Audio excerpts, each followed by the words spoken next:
Good morning students. आज हम लोग डिस्कस करने वाले हैं दो कॉन्सेप्ट जो आपके आईआईटी एडवांस में बड़े हेल्पफुल हो सकते हैं और इन पे प्रॉब्लम डिज़ाइन हो सकती है। तो इन दो कॉन्सेप्ट में एक है concept magnetic effect due to limited width sheet having uniform current distribution और दूसरा vector integration in motion equation. तो ये दो कॉन्सेप्ट डिस्कस करने वाले हैं। इसमें जो फर्स्ट प्रॉब्लम हम ले रहे हैं वो मैग्नेटिक इफेक्ट की ले रहे हैं और हमारी प्रॉब्लम नंबर 1 हम देखें। तो फर्स्ट प्रॉब्लम में हम देखें कि a conductor wire carrying current I is placed symmetrically and parallel to a long conducting sheet having a current per unit width J and the width of the sheet is W. Calculate the force per unit length on the conductor wire as shown in figure. तो इस problem को solve करने के लिए हम इस sheet को thin strips में पहले इमेजिन कर रहे हैं कि हमने थिन स्ट्रिप्स ले ली, जिससे कि हर थिन स्ट्रिप एक इनफाइनाइट लॉन्ग कंडक्टर की तरह वर्क करेगी। और जब हम वो शीट पे जो करंट की जो पोजीशन है करंट कैरिंग कंडक्टर की, उसकी डिस्टेंस कैलकुलेट करते हैं, तो वो उस x डिस्टेंस स्ट्रिप से, जो सेंटर से x डिस्टेंस पे स्ट्रिप है और h उसकी वायर की हाइट है h, तो वहां से उसकी डिस्टेंस आती है √h² प्लस x²। और जैसा कि आप लोग जानते हैं कि infinite long current carrying conductor के कारण मैग्नेटिक फील्ड, तो ये जो हमारी स्ट्रिप है इसका एलिमेंटल मैग्नेटिक फील्ड μ0 और करंट की जगह पे क्या आएगा JdX। dx क्या है? विड्थ ऑफ स्ट्रिप और करंट डेंसिटी J, तो वो करंट की जगह रख दी और वहां से उसकी डिस्टेंस ले ली √h² x²। अब अगर हम इसी डायग्राम को इस ढंग से देखें कि जो h हाइट पे वायर है उस पोजीशन पे ये स्ट्रिप्स जो मैग्नेटिक फील्ड प्रोड्यूस कर रही हैं सिमेट्रिकली बोथ साइड से, तो उनके जो मैग्नेटिक फील्ड हैं वो किस ढंग से जा रहे होंगे। तो यहाँ पे हमको मालूम है कि जो स्ट्रेट वायर होता है उसका मैग्नेटिक फील्ड सर्कुलर होता है और उसको अगर हम पॉइंट से ज्वाइन करेंगे तो उसकी टेंजेंट डायरेक्शन में ये मैग्नेटिक फील्ड होंगे। तो टेंजेंट डायरेक्शन में एलिमेंटल मैग्नेटिक फील्ड हमने लिए और उनको रिजॉल्व किया, तो इसके कॉस कंपोनेंट तो नलीफाई हो गए, लेकिन जो रिजल्टेंट फील्ड है एट पोजीशन वो है साइन कंपोनेंट्स के कारण। तो नेट मैग्नेटिक फील्ड कैलकुलेट करने के लिए हमने उन एलिमेंटल मैग्नेटिक फील्ड्स को सम अप कर लिया। तो क्योंकि इसमें dB की वैल्यू हमने कैलकुलेट कर ली है μ0J dx 2π √h² plus x² और साइन थीटा अगर हम सब्स्टिट्यूट करें तो अकॉर्डिंग टू फिगर उसकी वैल्यू गई h/√h² प्लस x²। और ये जो इंटीग्रेशन लिमिट हुई कंप्लीट विड्थ के लिए, क्योंकि डिस्टेंस हमने सेंटर से ली है इसलिए इंटीग्रेशन लिमिट लिख रहे हैं -w/2 टू +w/2। जब हम इस इंटीग्रेशन को अप्लाई कर रहे हैं तो सिमेट्रिकल है, इसलिए हमने ट्वाइस कर लिया उसको और लिमिट चेंज कर दी 0 to w/2, और इससे हमें वायर पोजीशन पे मैग्नेटिक फील्ड अवेलेबल हो गया।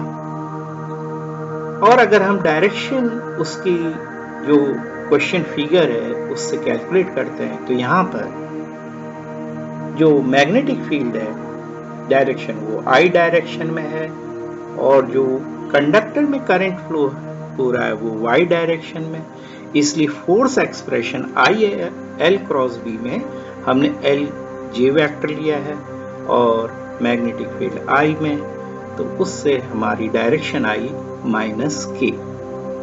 तो इस क्वेश्चन में जो इमेजिनेटिव पार्ट है कि ईच एलिमेंट सिमेट्रिकली प्लेस्ड है और उसको फिर हमने देखा कि उसके कौन से कंपोनेंट नलीफाई हो जा रहे हैं और उनका रिजल्टेंट निकाला। तो जब मैग्नेटिक फील्ड कैलकुलेट हो गया तो उसके बाद हमने force per unit length calculate करी।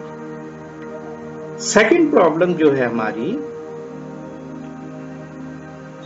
उसमें एक स्फेरिकल बॉल को प्रोजेक्ट किया हुआ है, उसकी वेलोसिटी जो है 20 मीटर पर सेकेंड है, लेकिन जब वो रिसीव बैक हुई तो 10 मीटर पर सेकेंड, क्योंकि उसका एक पार्ट एनर्जी पार्ट लॉस हो गया ड्यू टू एयर रेजिस्टेंस। और इसमें जो एयर रेजिस्टेंस अप्लाई हो रहा है वो इसकी इंस्टेंटेनियस वेलोसिटी के प्रोपोर्शनल है। तो हमें फ्लाइट टाइम कैलकुलेट करना है और ये एक इसमें दिया है कि ये कभी भी विस्कस फोर्स अवेलेबल तो है लेकिन ये टर्मिनल वेलोसिटी रेंज में नहीं पहुंच रही। तो हमने इसको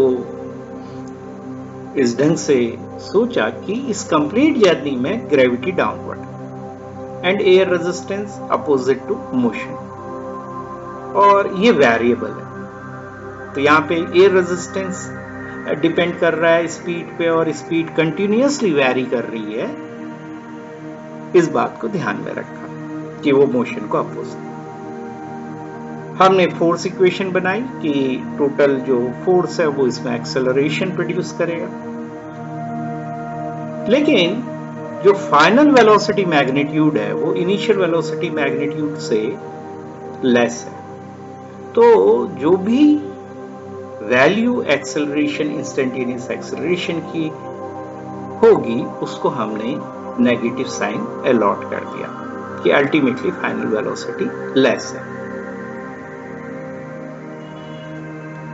अब हमने इसको इक्वेशन को डिजाइन करा, dt से मल्टीप्लाई कर दिया क्योंकि हमें टाइम कैलकुलेट करना है। और अब बात आई इंटीग्रेशन की। यहां पर एक बात बहुत इंपॉर्टेंट है कि जो इंटीग्रेशन जब हम अप्लाई कर रहे हैं तो अगर इसको हम दो पार्ट में करें, अपवर्ड जर्नी डाउनवर्ड जर्नी, तो विस्कस फोर्स का कोफिशिएंट अननोन होने के कारण, मास अननोन होने के कारण हमें अननोन टर्म्स अवेलेबल हो जाते हैं। लेकिन अगर हम कंप्लीट जर्नी में लेते हैं तो इसमें एक टर्म v dt जो कि डिस्प्लेसमेंट को रिप्रेजेंट कर रहा है वो जीरो हो जाता है, और यही टर्म जो v dt जीरो हो जा रहा है ये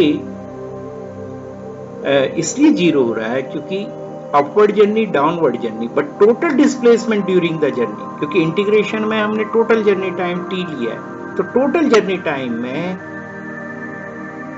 इसका इफेक्ट डिस्प्लेसमेंट जीरो होने के कारण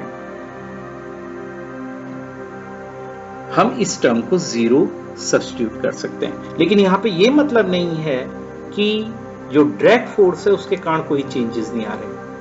यहां जो भी चेंजेस हो रहे हैं वो ड्रैग फोर्स के कारण ही हो रहे हैं, और इसी कारण जो स्पीड है अपवर्ड जर्नी डाउनवर्ड जर्नी की चेंज हो रही है। लेकिन हाँ, मैथमेटिकल कैलकुलेशन अगर फुल टाइम के लिए कर रहे हैं 0t, तो वहां पर v dt जीरो हो रहा है, c/m जीरो नहीं हो रहा। तो ये बात इंपॉर्टेंट है। स्टूडेंट ये कह सकते हैं कि इसमें ड्रैग फोर्स का तो कोई इफेक्ट ही नहीं है। ड्रैग फोर्स इफेक्ट है, इसीलिए जो स्पीड है वो 20 से 10 चेंज हो जा रही है। हाँ, मैथमेटिकल कैलकुलेशन में वो अपीयर नहीं हो पा रहा लेकिन रोल प्ले कर रहा है, इसीलिए यहां पर हमने वेक्टर इंटीग्रेशन अप्लाई करा। इसके बाद कैलकुलेशन सिंपल हुई कि हमने जो फोर्स है हमारी उसमें वैल्यू सब्स्टिट्यूट कर दे दी और डाउनवर्ड डायरेक्शन हमने नेगेटिव ली हुई है। तो जब विद वेक्टर हमने सब्स्टिट्यूट करा वैल्यूज को तो जो t की वैल्यू सॉल्व होके आई 3 सेकेंड। तो ये इस हिसाब से स्पेशल क्वेश्चन है कि यहाँ पर अब जो टोटल जर्नी, क्योंकि टोटल जर्नी में ग्रेविटी ऑल टाइम डाउनवर्ड थी और viscous force opposite to the motion थी, तो जो इवेंट है वो कंटिन्यूअस है और इस कंटिन्यूअस इंटीग्रेशन में हम इसको कंटिन्यूटी के कारण हम इसमें इंटीग्रेशन मेथड होल जर्नी के लिए अप्लाई कर पा रहे हैं और मैथमेटिकल हेल्प हमको मिल रही है कि फाइनली C/m v/dt की न्यूमेरिकल वैल्यू 0 आ रही है, लेकिन इसका मतलब ये नहीं है कि वो इसमें कोई रोल प्ले नहीं कर रहा। तो ये इस स्पेशलिटी, इस क्वेश्चन की स्पेशलिटी है। तो इस ढंग की प्रॉब्लम पूछी जा सकती है, तब आपको मोशन में ये ध्यान रखना पड़ेगा। Thank you and good wishes for coming examination.